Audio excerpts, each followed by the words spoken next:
بسم اللہ الرحمن الرحیم۔ یہ ویڈیو ان لوگوں کے لیے ہے جو اپنے قدردانی کی وجہ سے پریشان ہیں کہ جہاں وہ کام کرتے ہیں،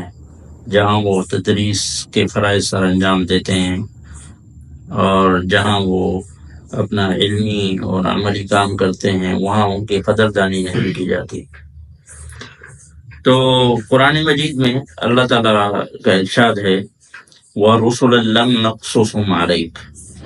اور ایسے کئی رسل جن کا ہم نے تو آپ کے سامنے ذکر ہی نہیں کیا۔ تو اگر لوگ آپ کی قدردانی سے ناواقف ہیں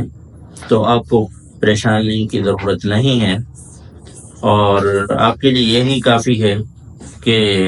اللہ تعالیٰ آپ کو جانتا ہے کہ آپ کون ہیں۔ مثال کے طور پر حضرت نوح علیہ السلام کو ہم جان لیں یا پہچان لیں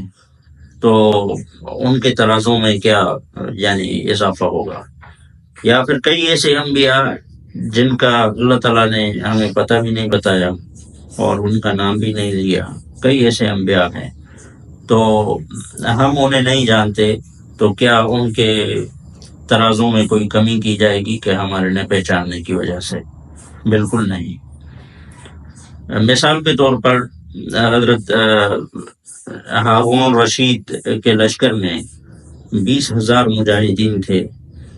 اور جو باقاعدہ ان کا منظم لشکر تھا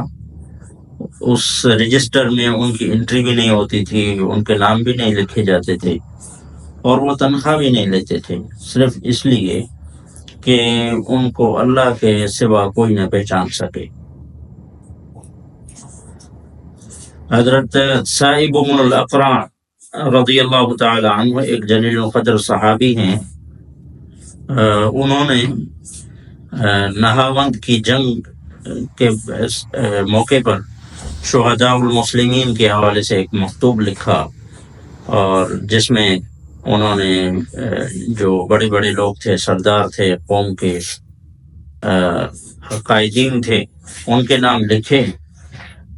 اور پھر آخر میں لکھا وَآخَرُونَ مِنْ أَفْنَاءِ النَّاسِ لَا يَعْرِفُهُمْ أَمِيرُ الْمُؤْمِنِينَ، اور دیگر بھی ایسے لوگ ہیں گمنام